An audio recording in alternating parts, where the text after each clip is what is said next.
Readers, when the first trailer for Disney's Wish dropped in September of 2023, there was enough in it for me to pick up enough story beats to gain an idea of what the movie was going to be about. Now, I want it on record that this isn't necessarily a bad thing. We also need to get out of the mindset that just because someone's able to properly theorize or predict where someone's story is going means that the story in question is either bad or too simple. That's how the whole thing with FNAF creator Scott Cawthon happened after all. Just because MatPat properly predicted where the lore is going in your game centered around your Trixie Mattel level phobia of Chuck E. Cheese robots doesn't mean you now have to completely switch things around and make it as convoluted as possible in order to prove him wrong. Okay.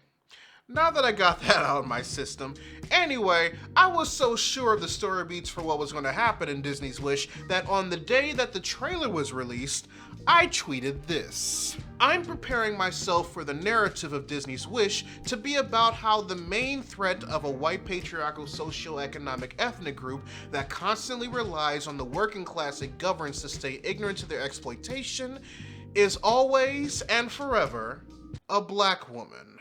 Now, I didn't get a chance to see Wish in theaters, so I had to wait until it was available on demand in order to see for myself if that was the case.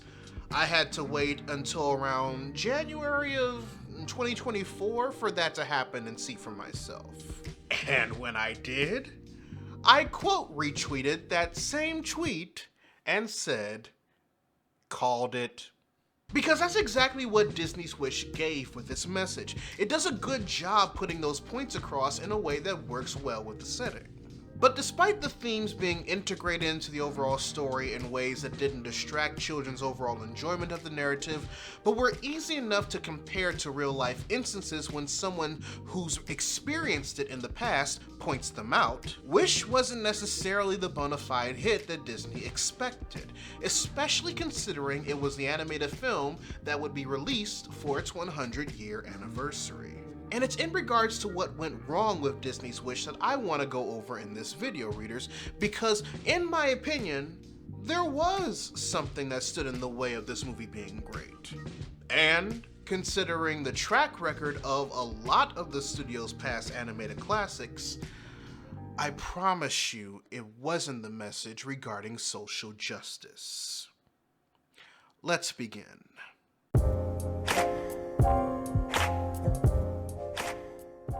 Hey readers, Laurent here, offering you analysis and perspective of your favorite bits of geek and pop culture media. If it wasn't obvious from the intro, this video will in fact contain spoilers for Disney's Wish. It's currently available to stream exclusively on Disney+, so give it a watch if you haven't seen it yet and don't want me to spoil pivotal points of it for you in this video. Other than that, if you end up liking what I'm putting down after this video is done, there are multiple ways that you can show some love. If you want to help financially support the channel, you can join my Patreon. There are multiple tiers starting at $1 that give you early access to my written articles and videos across every channel, copies of my video scripts, discount codes to my merchandise store, and a whole lot more. Also, make sure you subscribe to the channel, turn on notifications, and subscribe to my Substack newsletter. Not only is it the home for all of my written editorials, opinion pieces, and reviews for film and television after they debut on Patreon, but you'll also get an actual heads up whenever I post a new video on both Readus 101 and Readus 201, 5 minutes after their release. That's the syllabus, now on to the lesson.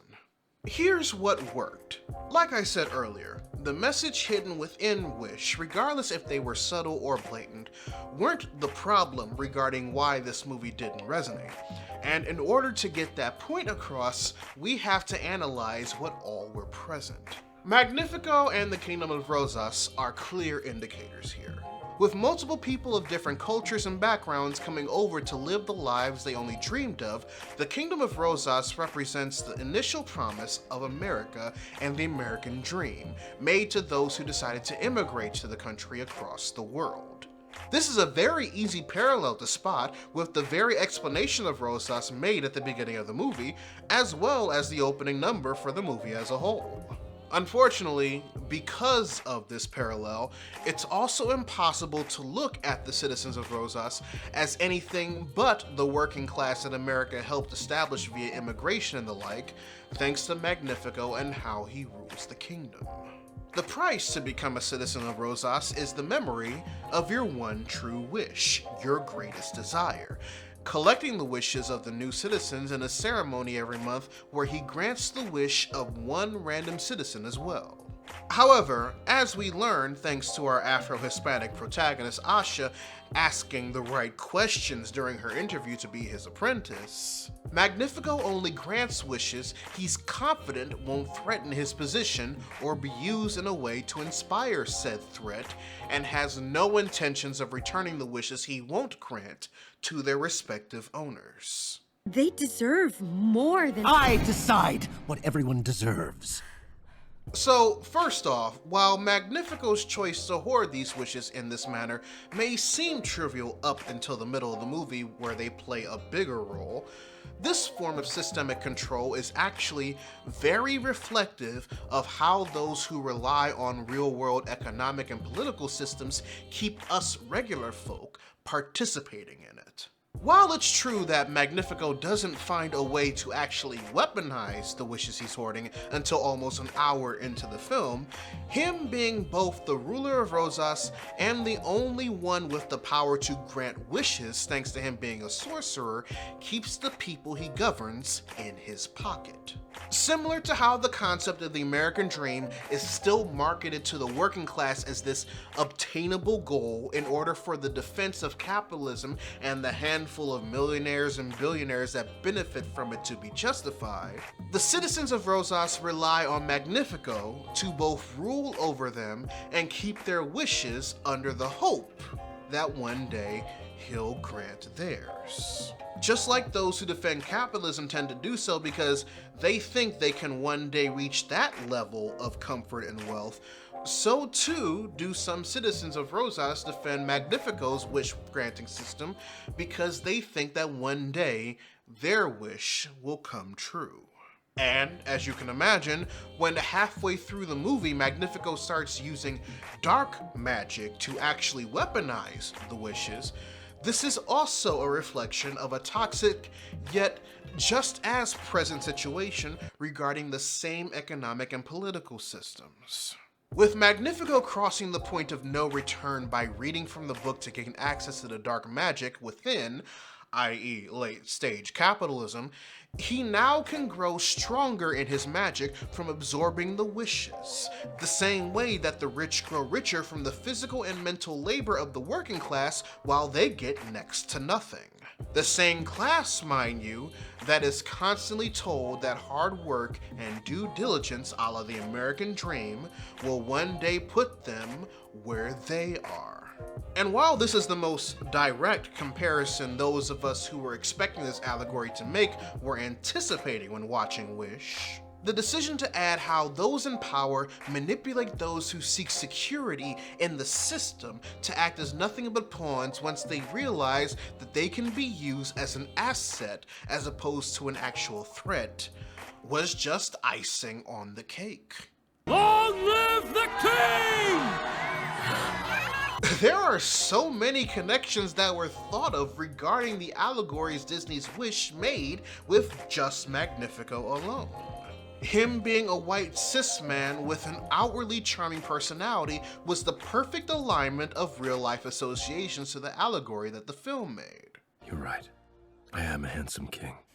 His credibility immediately went out the window once Asha revealed how he operated, despite the initial reasons he decided to found the Kingdom of Rosas in the first place. Everything I do is to make sure that never happens again. And the fact that he became completely irredeemable once he started practicing from the book he kept locked away, while showing that he was constantly tempted to read it at the most mild inconvenience beforehand. A king must be prepared to do anything to protect his kingdom. Every allegory Disney's Wish made regarding how a white patriarchal socioeconomic ethnic group both controls and siphons off the working class that it governs in regards to King Magnifico is perfect. Then there's Queen Amaya. If King Magnifico represents the white patriarchal socioeconomic ethnic group that forces its subordinates to love and cherish the system he greatly benefits from, then Queen Amaya is the white liberalism that spawns and benefits from it. How do I know she represents white liberalism? Because she gets off too easy. Allow me to explain. While we're quickly introduced to Amaya in the storybook introduction that a lot of Disney animated classics started their stories off with, there's one thing that's used to describe her that's true about her character up until the third act. She's 100% faithful to Magnifico. Yes, she has her own thoughts and opinions regarding the citizens of Rosas and those like Asha who want to see the kingdom thrive. I'm rooting for you, Asha. You are? Mm-hmm. Oh, thank you, ma'am. But it's obvious through her actions during the first two acts that her loyalty is to her husband, even when, from her point of view, he makes the questionable decision of turning down Asha the role of intern. Since she is queen, this faith and devotion to Magnifico, to a certain extent, ideally comes from a place of comfort. She's royalty, she has a husband who loves her, and she is incredibly popular with the citizens of the kingdom thanks to her pleasant personality that's accented by her whiteness a la Kate Middleton. Her not wanting drastic change to her current livelihood is the reason why she doesn't make a lot of the otherwise rational decisions until near the end of the movie, when the writing is completely legible on the wall in regards to Magnifico's decision-making processes and the state of affairs regarding Asha and the Wishing Star, despite the fact that she's watched the letters being formed in real time the moment she witnessed Magnifico deny Asha the position of being his apprentice, despite being the most qualified. Because of this, Amaya is willing to overlook so much activity from that moment on until doing so would only result in her act of complacency. The moment she saw how easy Magnifico was willing to fall under the temptation of using the dark magic within that book, Amaya should have been on high alert regarding his actions and motives. Enough said. That's it. No more arguing from that point on. You can't just ignore a red flag like that. Not like that. As a queen of a nation who, thanks to being married to a sorcerer king and empathetic to his tragic backstory that's constantly hinted at, knows how absolute power corrupts absolutely, how willing he was to open the book, combined with her previous unease in finding out that Asha was turned down the position, should have had her realize that something was up with him. But it's the fact that this action alone wasn't a red flag to her, and that she chose to not only talk him down from using it, but swayed him to instead seek the help of his people, to stick to the status quo and not cause such a disruption that it would dangerously and violently affect her, told me everything I needed to know about Queen Amaya. They love you. I know. They would do anything for you. Of course they would. Then Magnifico inevitably crossed the line, threatened her life, and she realized that the only possible way of her surviving this drastic change to her life was to just go with the flow until an opportunity presented itself to take him down. You know, I would never side with a traitor of Rosas. This is a form of white liberalism. Like Amaya, they are in positions of comfort and privilege that, thanks to either the combined or singular constructs of status and skin tone, allow them to turn a blind eye to things that are either plaguing society or things that others aren't part of their group are screaming from the rooftops are trying to draw attention to simply because it doesn't affect And what makes them different than the conservatives and the like is that they, on paper, make us believe that they are on our side in regards to the injustices we're trying to point out or our wants to make society better, but do very little to either hear us out or support us, because doing so would disrupt their station. And only when their lives are affected by the thing that has been plaguing us and others less fortunate than them for years do they find ways to seek safety, refuge, and assistance from those that have been fighting this injustice longer than they're willing to acknowledge that they've had a hand in crafting it. This literally happened when Asha invited Queen Amaya to join her and her friends in fighting back against Magnifico's selfishness and fragility. Despite this Afro-Hispanic woman being the one to topple Magnifico's hold on the people of Rosas, it was Amaya who benefited from the actual liberation brought about by Asha and her friends. She remained queen, with everything from her lifestyle and even her popularity with the citizens of the kingdom in check, while never answering for her complacency in regards to why nothing was done on her end to stop Magnifico beforehand, despite, thanks to this being a Disney animated film aimed at children, there being clear indicators when they were. And unfortunately, this is a real-life reflection of how white liberalism works, illustrated damn near perfectly. Long live the Queen! So, with that being said, considering how accurate Wish got the allegory of a white patriarchal ethnic group holding systemic control of the working class in the form of Magnifico, how it's usually the work of black, brown, and other people of color to both bring attention to the oppression and destroy it a la Asha and her friends, and how white liberalism does nothing to nip it in the bud because it benefits from the control until they're the ones affected, only to swoop up and take all the credit in the presentation when they did very little in the group assignment in the form of Queen Amaya. The question remains, why was Wish mid? The answer to this is actually an easy one, but I'll tell you now, it's not because of the allegories and messages that I analyzed earlier in this video.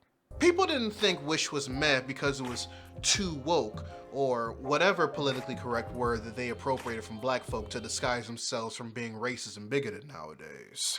What made Wish actually feel meh, at least for me, was its lack of individuality, despite everything the film establishes in its allegory that could have made it truly stand out.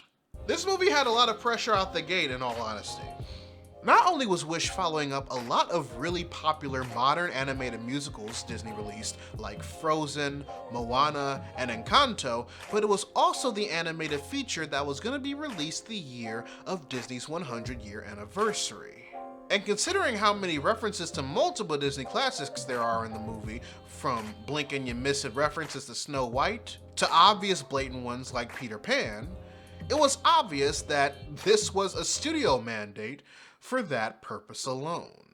The thing is that, thanks to the past successes and popularity of pretty much all of Disney's modern-day 3D animated musicals from Tangled onward, you start to feel that there was a similar mandate put in place for Disney's Wish in regards to trying to achieve the individual levels of success that they separately accomplished as you watch the film.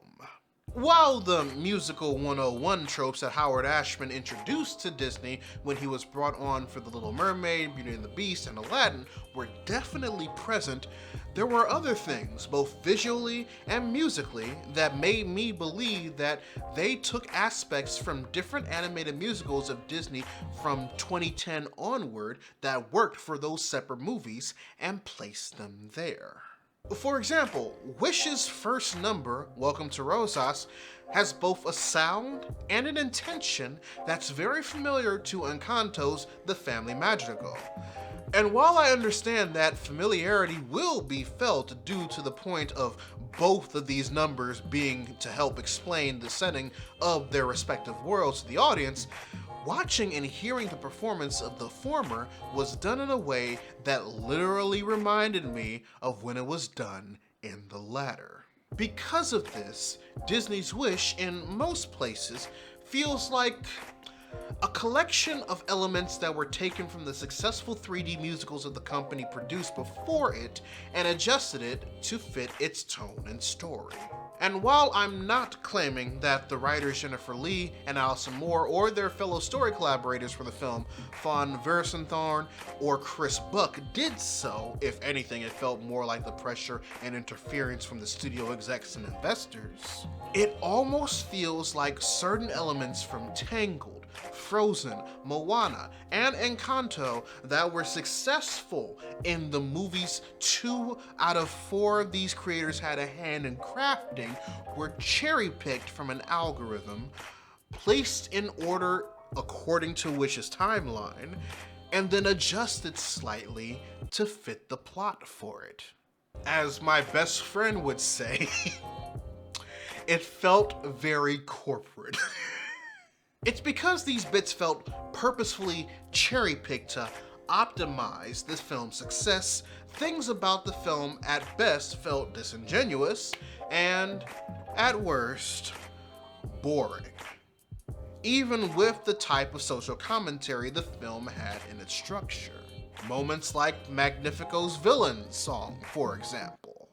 If you ask anyone who's seen the film in comparison to the tens of animated musicals that Disney has produced in the past, they have no problem telling you that despite Magnifico's setup to be a great return to traditional Disney villains TM, This Is the Thanks I Get is the weakest villain song they have ever made for one, especially in the modern era. Because even when you compare it to the ones that have been made in it, the song doesn't even come close. Yes, Encanto's We Don't Talk About Bruno is the top contender, but Gothel's Mother Knows Best in Tangled, both the original and the reprise, is such a great example of the hybridization of traditional Broadway-style musicals and the Disney trademark, and blows Magnifico's song out the water. Hell, even Tamatoa's Shiny in Moana is a better villain song than Magnifico's. This Is the Thanks I Get not only sounded like it went through the same process to try and emulate the same success as the like of Bruno and Shiny, but it also sounds like it was workshopped. That they did a screen test with the parents of the film's target audience to make sure it didn't once again introduce a generation of people to the Third Reich March or some shit. And that, not the social justice allegories, only played into how middle of the road Wish felt overall. Because while it had a strong message behind it, it lacked both risks and uniqueness in order to deliver on the subject matters in a way that would have really made them pop. And that's something you definitely want in an animated film that's supposed to mark the 100th anniversary of a company that made a name for itself on Western animation. And it's not like the company hasn't put out bangers like that before, even during the Disney Renaissance. 1996's The Hunchback of Notre Dame was allowed to tackle so much in its social commentary. Racism, xenophobia, and both religious dogma and fascism specifically, because it was allowed to be its own thing and not try to capture the success of previous works. Especially when one of their immediate previous works was white revisionist history. Was it given a more happy and optimistic ending than the original source material? Yes. Did they also inject some stuff to make it a bit more tolerable for children? Abso-fucking-lutely. I'm losing to a bird! But thanks to the core of the film being true to its creators' and original intent regarding how it told its story, how it also stayed true to its commentary thanks to forming the story with it and not around it, and how it was allowed to form with minimal interference, Hunchback, with the combination of ticket sales, merchandise, and home video releases, became one of the most important and cherished works of art to ever come from Walt Disney, let alone financially successful. Nowadays, however, thanks to shareholders, investors, and company chairs caring more about profits and return of their investments more than the art that's being produced, the possibility of getting another Hunchback from big motion picture companies like Disney is rapidly diminishing. They interfere with projects that have a lot of promise because they either wanted to resemble a competitor's film or wanted to hit certain points from a previous one that they did that did numbers in the box office to try and get that same level of success. Then, when it fails, or isn't as popular as the previous project, they either blame the creator or say that planting their personal agenda into the project was the actual problem when they just should have made it entertaining in order to divert from the interference being the problem. And all that this victim-blaming rhetoric does is continue to embolden those who don't want to see representation in media that doesn't reflect people who aren't white, male, cis, straight, pro-patriarchy, and or pro-capitalism. And unfortunately, that's what happened to Disney's Wish. It's a real weight off, isn't it? Readers, Disney's Wish had the building blocks to be something truly special. And thanks to the allegory that was present in the film and the ways it went about delivering them in the world the movie took place in, it could have been done in a way that made both the message and delivery on par with, honestly, my all-time favorite Disney musical. Unfortunately, not even counting studio interference or the pressure of being the animated films scheduled to be released during the company's 100th anniversary, all of those opportunities that they could have expanded upon with its subtext were put to the side in order to try and make it accommodating to everyone by applying all the things that worked in previous films like it, instead of trying to make this one actually unique. Honestly, I debated if there was anything different I would have done to accomplish this feat with Wish, other than give Magnifico a better villain song, of course, that's an immediate given. And yeah, I think I would have. The original plan was that this was going to be a two-way collaboration between this channel and Readus 201, kind of like how MatPat used to do like game theory and film theory interventions, where I do a rewrite of Disney's Wish to make its social themes pop more and incorporate them in a narrative that felt organic and not like the studio was trying to check our algorithmic boxes. Obviously, that didn't happen. And the combo of lethargy and depression is the reason why. It took me almost a month just to finish writing the script for this video. But if there's demand for it, make sure you're either subscribed to Readus 201 or following either my Patreon or Substack newsletter to get notified when it's out. And trust me, readers, I completely understand that my opinion about Wish can be seen as a minority.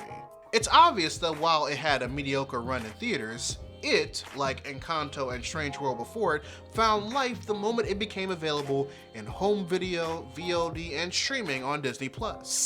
Over 13 million views total over the course of its first 5 days available on the latter platform, and that's nothing to scoff at.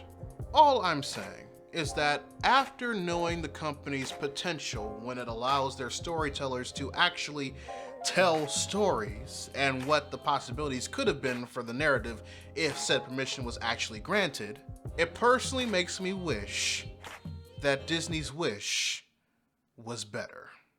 But I digress, readers. Your homework assignment for the day. Write in the comment section below what you thought of Disney's Wish if you've seen it. Or if you feel like sharing with the rest of the class, write in the comment section below a film or a television show that you've seen whose plots applied a wonderful allegory for real life social issues, but the likes of either studio interference or story mandates got in the way of helping make said allegory shine in the world of the story. Whichever question you decide to answer, I'd love to know your thoughts. A huge shout out to my patrons, both big and small, for helping make this channel possible. Make sure you check out the card at the end of the video to join, or click the link to it or any of my affiliates in the description box below. But until then, this is Readus 101. Class dismissed.